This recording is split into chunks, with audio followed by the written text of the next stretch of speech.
하나님의 말씀 시편 23편 1에서 6절입니다. 다 같이 한 목소리로 읽겠습니다. 시작. 여호와는 나의 목자시니 내게 부족함이 없으리로다. 그가 나를 푸른 풀밭에 누이시며 쉴만한 물가로 인도하시는도다. 내 영혼을 소생시키시고 자기 이름을 위하여 의의 길로 인도하시는도다. 내가 사망의 음침한 골짜기로 다닐지라도 해를 두려워하지 않을 것은 주께서 나와 함께 하심이라. 주의 지팡이와 막대기가 나를 안위하시나이다. 주께서 내 원수의 목전에서 내게 상을 차려주시고 기름을 내 머리에 부르셨으니 내 잔이 넘치나이다. 내 평생의 선하심과 인자하심이 반드시 나를 따르니 내가 여호와의 집에 영원히 살리로다. 아멘. 사랑하는 주님, 주님의 말씀 앞에 섭니다. 우리의 귀를 열어 주의 음성 듣게 하시고 우리의 마음 가운데 부드러운 마음을 주셔서 하나님의 그 말씀을 품고 또 열매 맺을 수 있도록 인도하여 주옵소서. 오 주님을 찬양합니다. 말씀을 전하는 종을 붙들어 주시고 주의 권능으로 주의 마음으로 채워 주시옵소서. 예수님의 이름으로 기도합니다. 아멘. 할렐루야.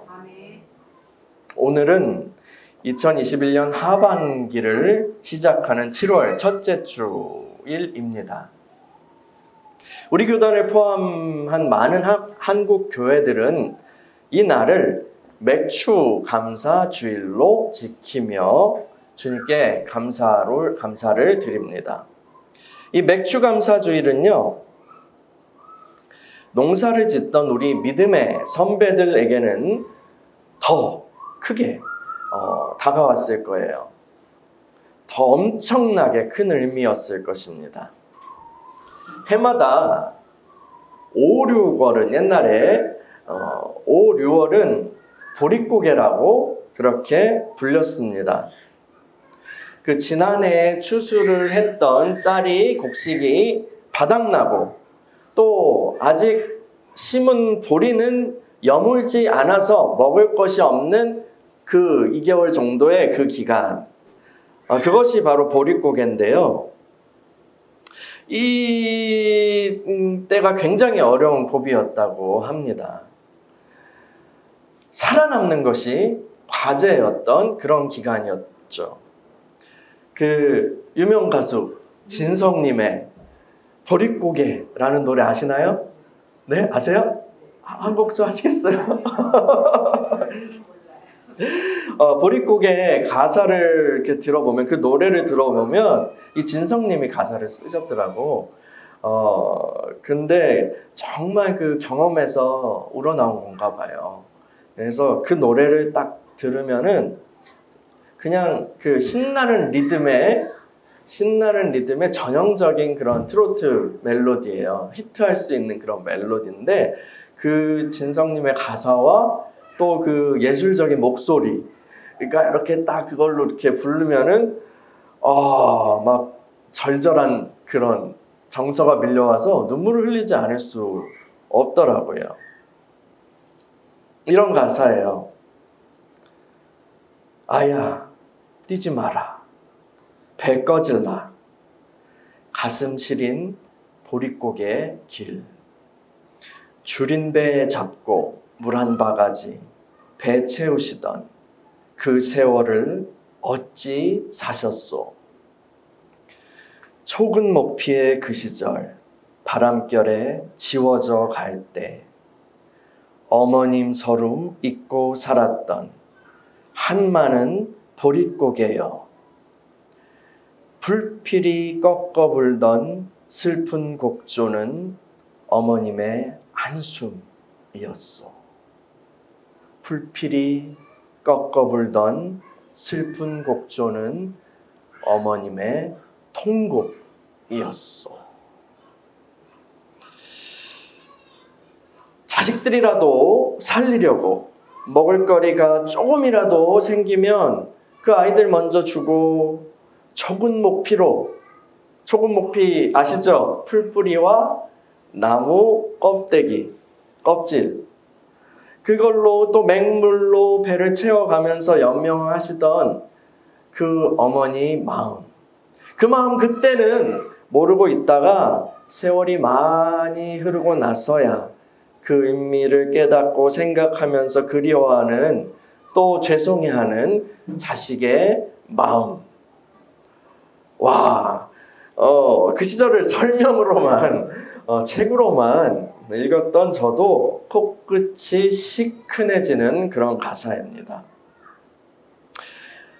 보릿고개를 실제로 겪으신 어르신들은 그냥 이 노래 나오면 그냥 펑펑 울 수밖에 없는 그런 노래인 것 같아요. 자, 그 치열한 고비, 보릿고개를 넘어서 7월에 드디어 보리를 추수하게 되었을 때, 비록 막 꺼끌거리는, 그리고 미끌거리는 딱딱한 보리지만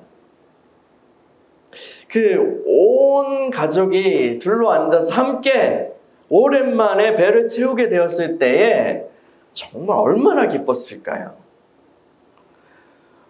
살아남게 해주신 것에 대해서 깊은 감사가 우러나왔을 것입니다. 그래요.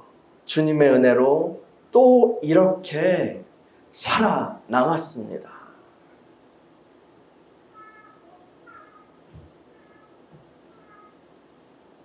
아마도 그 시절에 그 맥주 감사 주일에는 다 울었을 것 같아요. 펑펑 울었을 것 같아. 그 보리밥을 같이 나누면서 그 함께 막 울고, 또 때로는 그 중에서 버티지 못한 분들도 있었을 거잖아요. 그렇죠? 그러면 또 그것이 가슴 저미지만 그래도 믿음으로 감사하면서 또 울고,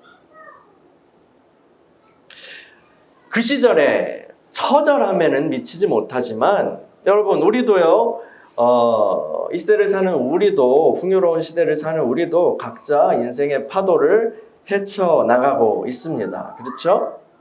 여러분의 2011년 6개월은, 상반기는 어떠셨나요? 한번 돌아볼까요? 쭉 지금 한번 생각해 보세요. 제법 많은 일들이 있었죠? 힘든 고비도 있었지만 주님이 손 잡아 주셔서 여기까지 잘 왔습니다. 주님께서 우리에게 평안을 주시니 감사합시다. 주님께서 우리에게 치유를 주심을 감사합시다. 주께서 우리에게 성숙을 주시니 감사합시다. 할렐루야. 이 시간에 여러분의 감사의 기도 제목들이 있을 거예요. 이 시간에 같이 함께 감사의 기도를 통성으로 올려드리면 좋겠습니다. 같이 상반기를 생각하면서 하나님께서 이 상반기를 또 함께 해주시고 손 잡아주신 것에 대해서 감사하는 기도를 올렸으면 좋겠어요. 같이 기도할까요? 이제 우리 앞에는 2021년에 또 나머지 6개월이 남아 있습니다. 이 하반기를 위한 말씀으로 시편 23편을 준비하였습니다. 이 말씀으로 우리가 축복받기 원합니다. 자, 첫 번째로 여러분, 인도하시는 하나님을 경험하는 하반기가 되길 축복합니다. 시편 23편 1에서 3절 읽어볼까요? 시작. 여호와는 나의 목자시니 내게 부족함이 없으리로다. 그가 나를 푸른 풀밭에 누이시며 쉴만한 물가로 인도하시는도다. 내 영혼을 소생시키시고 자기 이름을 위하여 의의 길로 인도하시는도다. 아멘.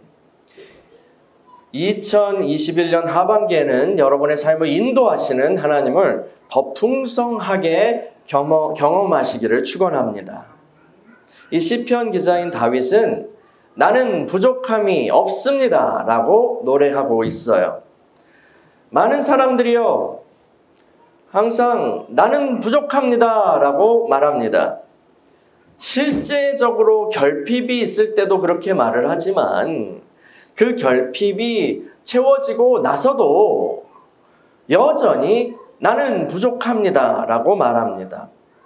세상의 매체들은 끊임없이 우리에게 너는 부족하다. 당신은 부족합니다. 라는 메시지를 던집니다. 그래서 더 욕망해야 하고 더 가져야 한다고. 지금 그 상태로 살고 싶냐고 말합니다. 그래야 사람들이 그렇게 말을 해야 사람들이 재화나 서비스를 계속 구매하기 때문이죠. 자본주의 체제 그렇게 운영이 되는 거잖아요. 그런데 이러한 메시지를 우리가 계속 받아들이고 계속 듣고 그 안에 그 말 안에 우리 존재가 잠겨버리면 그러면 그 나는 부족합니다라는 그것이 나를 완전히 감싸게 돼요. 우리는 계속 부족함을 느끼게 됩니다. 물론 구매력이 충분한 사람들이야 계속 뭐 새로운 거, 좋은 거, 더 좋은 거 사서 욕망 충족을 해야 하면 될 것입니다. 그런데요, 대부분은 그렇지 못하죠. 그래서요, 많은 사람들이 우울 증세에 빠지게 됩니다. 우리 믿는 이들은 이 세상의 메시지로 자신의 삶을, 자신의 존재를 판단하고 정의 내리지 말아야 합니다. 하나님의 말씀이 우리의 생각과 삶을 형성하게 해야 합니다. 시편 23편에서 나는 부족함이 없습니다 라고 다윗이 노래한 것은 단순히 그가 왕이고 그가 다 가졌기 때문에 그렇게 말한 것이 아닙니다. 다윗은 하나님이 나의 목자 되신다는 것으로 인해 나는 부족함이 없습니다 라고 말하고 있는 것이죠. 양을 돌보는 목자와 같이 하나님께서 자신의 필요를 채워주시고 또 최선의 삶으로 인도하신다는 사실을 믿고 있기 때문입니다. 그가 나를 푸른 풀밭에 누이시며 쉴만한 물가로 인도하시는도다. 아멘. 하나님께서는 여러분의 필요를 잘 알고 계십니다. 우리 주님께서는 무엇을 먹을까? 무엇을 입을까? 그렇게 걱정하는 것은 이방인들이나 하는 것이라고 말씀하셨어요. 들에 핀 꽃들, 하늘의 새들을 돌보시는 그 하나님이신데 그분의 자녀인 우리들은 더욱 지극한 사랑으로 돌보아 주시지 않겠냐고 말이죠. 필요한 것이 있다면, 여러분 삶에 필요한 것이 있다면 주저하지 말고 하나님께 아뢰십시오. 하나님께 아뢰세요. 하늘 아버지께서 그 자녀에게 좋은 것을 주시는 하늘 아버지께서 공급해 주실 것입니다. 하나님의 공급은 째째한 공급이 아닙니다. 하나님의 공급은 풍성한 공급이에요. 성경은 이렇게 말하죠. 우리 주 예수 그리스도의 은혜를 너희가 알거니와 부요하신 이로써 너희를 위하여 가난하게 되심은 그의 가난함으로 말미암아 너희를 부요하게 하려 하심이라 라고 말합니다. 또 사도는 이렇게 말하죠. 나의 하나님이 그리스도 예수 안에서 영광 가운데 그 풍성한 대로 너희 모든 쓸 것을 채우시리라. 아멘. 우리가 할 것은 목자 되신 아버지 되신 하나님을 신뢰하고 그분의 인도하심을 따라가는 것뿐이에요. 그분이 우리를 푸른 초장으로 쉴만한 물가로 인도하실 거예요. 여러분 그 인도하시는 하나님을 더 풍성하게 경험하시길 바랍니다. 하나님의 인도하심은 우리의 필요를 채우실 뿐 아니라 또한 우리의 존재를 회복시켜 주십니다. 내 영혼을 소생시키시고 자기 이름을 위하여 의의 길로 인도하시는도다. 여기 내 영혼이라고 번역된 단어는 영혼이라는 의미 외에도 굉장히 많은 의미를 담고 있습니다. 이 단어는 인격 혹은 힘 아니면 갈망 등으로도 그런 의미로도 번역할 수 있는 단어예요. 내 인격을 소생시키시고, 소생은 또 회복이라고 번역할 수도 있어요. 내 힘을 회복시켜 주시고, 또한 내 갈망을 회복시켜 주시고, 하나님께서는 우리의 필요를 채워주실 뿐 아니라 우리를 더 높고 깊은 길로 인도해 주십니다. 본래 사람이 걸어야 했던 그 길로요. 그것은 의의 길입니다. 그것은 주님의 이름이 영광 받으시는 그러한 길이에요. 하나님께서는 우리를 타락한 상태 그대로, 비참한 상태 그대로 두시지 않고요, 더 높은 차원의 삶으로 이끌어 주시는 것입니다. 그래서 이 땅의 관점으로 무엇을 먹고 무엇을 입을까에만 온 마음을 쏟던 우리 존재를 위의 것을 추구하는 그런 인생으로 변화시켜 주시는 거예요. 회복시켜 주시는 거예요. 본래 사람이 그러야 했던 것처럼 말이에요. 더 높은 가치, 영원한 보화를 갈망하는 마음 우리에게 회복시켜 주신다고요. 영혼을 깨워주신다고요. 육신적으로 자아 중심으로 그렇게 낮은 욕망으로 살던 우리의 영혼을 깨우시고 우리의 갈망을 치유하셔서 하나님을 추구하고 하나님의 나라를 위해서 사는 그런 생명적인 존재, 멋있는 존재로 회복시켜 주신다는 거예요. 우리가 주님의 인도하심을 따를 때에 우리 삶에 이러한 일들이 벌어지는 것입니다. 할렐루야. 2021년 하반기에 우리를 인도하신 하나님을 더욱 깊이 경험하시기를 축원합니다. 아멘. 두 번째로, 역전승을 거두게 하시는 하나님을 경험하는 하반기가 되시길 축원합니다. 아멘. 시편 23편 4에서 5절이요. 같이 읽어볼게요. 시작. 내가 사망의 음침한 골짜기로 다닐지라도 해를 두려워하지 않을 것은 주께서 나와 함께 하심이라. 주의 지팡이와 막대기가 나를 안위하시나이다. 주께서 내 원수의 목전에서 내게 상을 차려주시고 기름을 내 머리에 부으셨으니 내 잔이 넘치나이다. 아멘. 여러분, 주님을 믿는다고 해서요, 우리 삶의 굴곡이나 고통의 순간들이 찾아오지 않는 것은 아닙니다. 그렇죠? 지난 상반기에 여러분 삶에 어쩌면 여러 가지 어려움을 경험하신 분들도 계실 거예요. 어쩌면 지금까지도 그 고통 중에 계신 분들도 있을지 모르겠어요. 그러나 여러분, 우리는 지금 안심할 수 있습니다. 왜요? 하나님께서 우리와 함께 하시기 때문입니다. 따라해볼까요? 하나님이 우리와 함께 하시기 때문에 나는 안심할 수 있습니다. 아멘.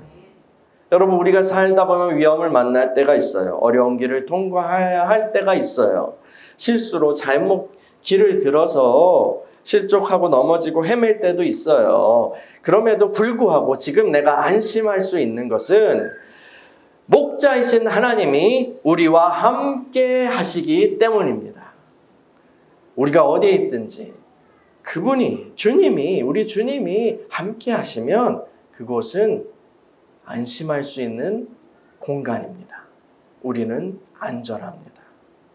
높은 산이 거친 들이 조막이나 궁궐이나 내 주 예수 모신 곳이 그 어디나 하늘나라 같이 할까요?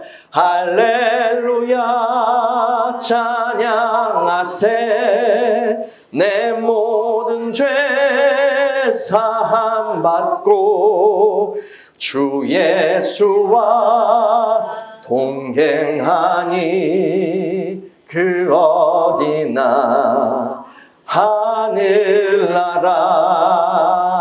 아멘. 할렐루야. 우리 주님은 우리가 믿는 그 하나님은, 우리가 의지하는 그 하나님은요, 우리의 어려움을 모르시는 분이 아니세요. 하늘에서 명상하시면서 명상하시면서 가끔 CCTV로 땅이 어떤지 볼까 하면서 우리를 감시하시는 그런 분이 아니세요. 우리 주님은 사람들의 연약함을 아시고 긍휼을 베푸시는 분이십니다. 그 주님을 신뢰하고 여러분 은혜의 보좌 앞으로 나아가시기를 바랍니다. 하나님께서는 고통 중에 있는 우리를 위로하실 뿐 아니라 마침내 승리를 주시는 분이십니다. 성경에는 처음은 실패하지만 두 번째는 성공하는 그런 패턴의 이야기들이 매우 많아요. 거의 제가 볼 땐 거의 공식 같아요. 여러분, 아담은 실패했지만 둘째 아담이신 예수님은 성공하셨습니다. 젊은 모세는 실패했지만 하나님의 지팡이가 된 모세는 성공하고 승리했죠.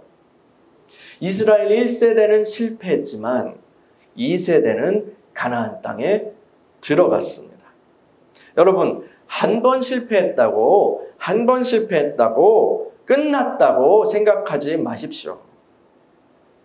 처음 실패를 통해서 우리는 나는 할 수 없다라는 것을 뼈저리게 경험합니다.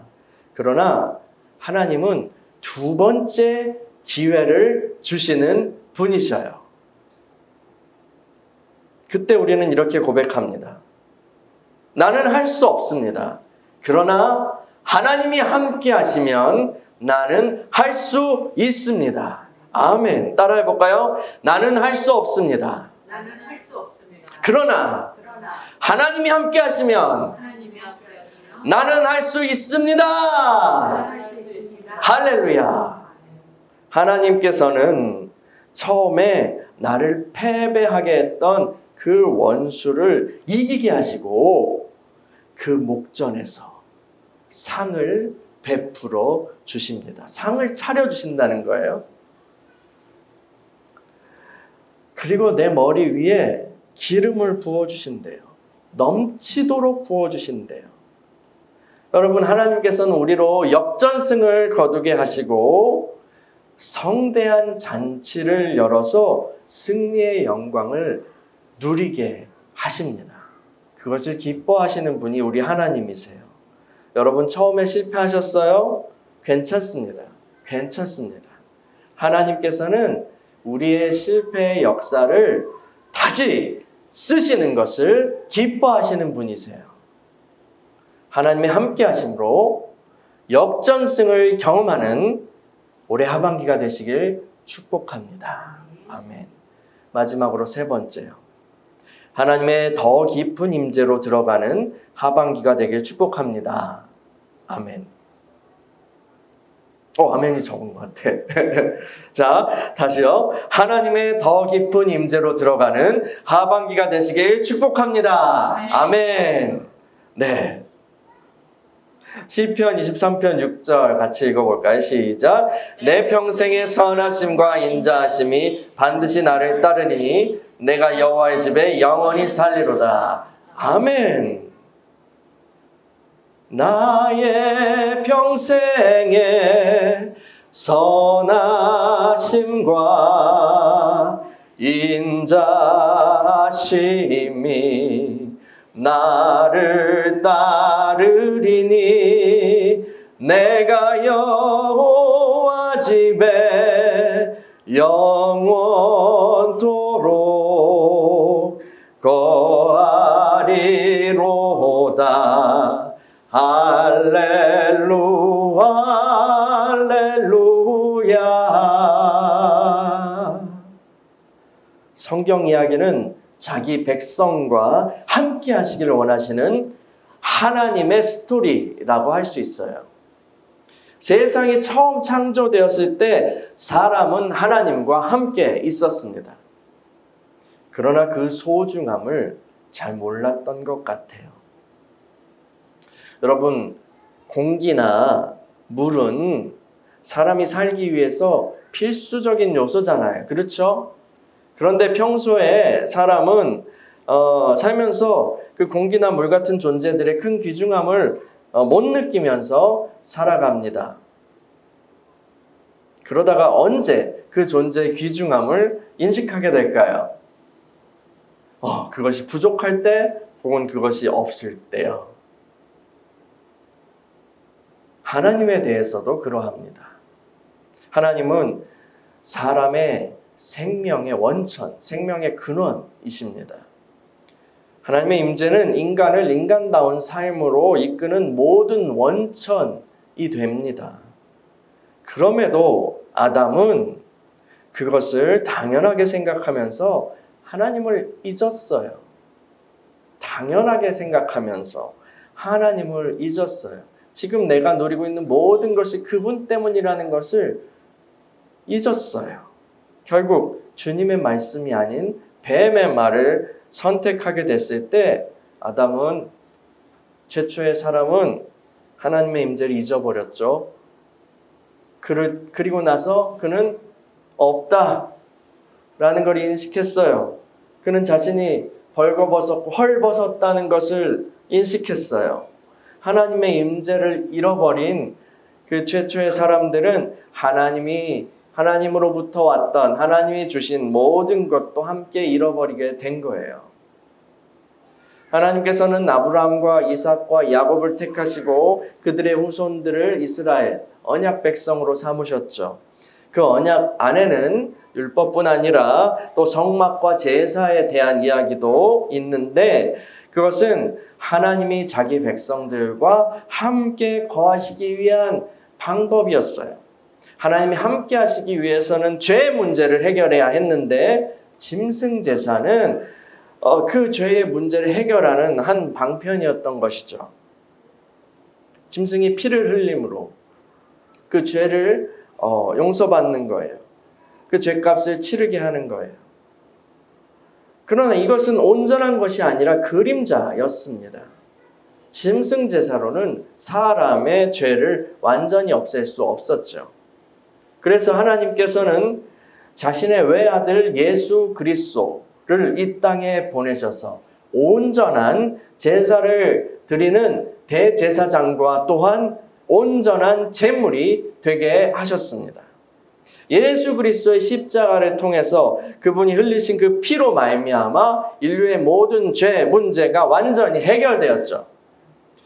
성경은 주님이 숨지실 때에 성소 휘장이 반으로 갈라졌다고, 그 지성소로 들어가는 걸 가리는 그 두꺼운 천이 휘장이 반으로 갈라졌다고 말합니다.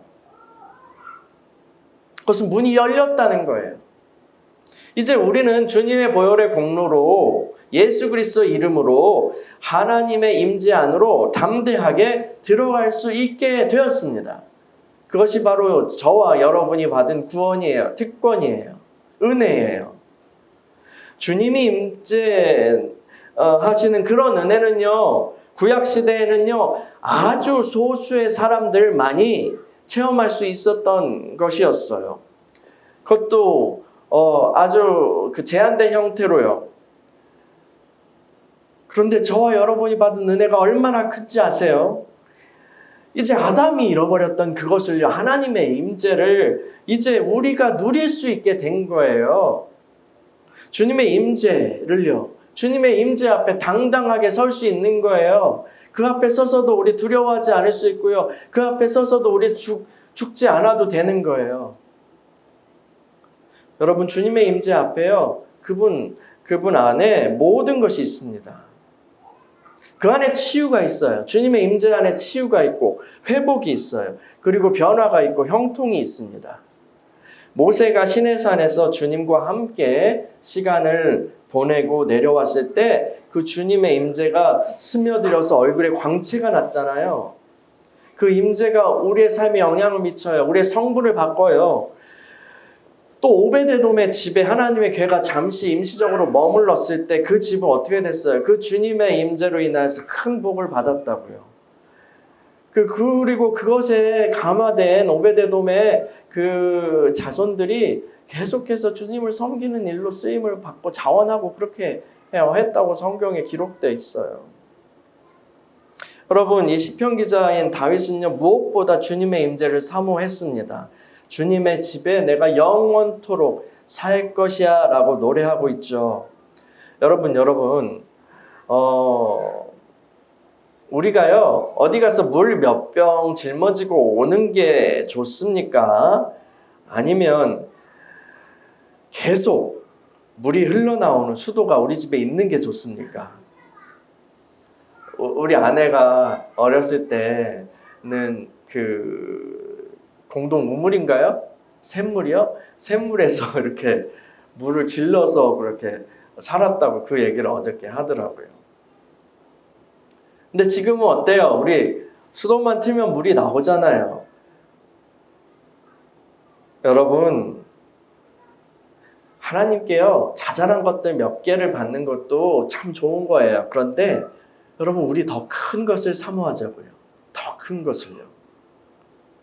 우리가 생수의 근원이신 주님을 사모합시다. 주님의 더욱 깊은 임재로 들어가기를 갈망하자고요. 여러분, 우리 교회, 겨자씨 하나교회도 그런 은혜를 주시길 사모합니다. 저는 이렇게 기도해요. 하나님의 임재가 우리 교회의 브랜드가 되게 해주십시오. 성령의 나타나심이 우리 교회의 주특기가 되게 해주십시오. 아멘. 2021년 하반기에 하나님의 더욱 깊고 짙은 그 임재로 나아가는 저와 여러분들이 되길 소망합니다. 할렐루야. 여러분, 지난 6개월 동안 참 수고 많으셨습니다. 함께 하신 주님께 감사드립니다. 이제 하반기가 시작됩니다.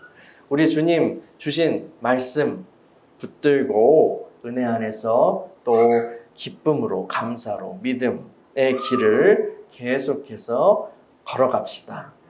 하나님께서 여러분에게 복 주시기를 빕니다. 할렐루야.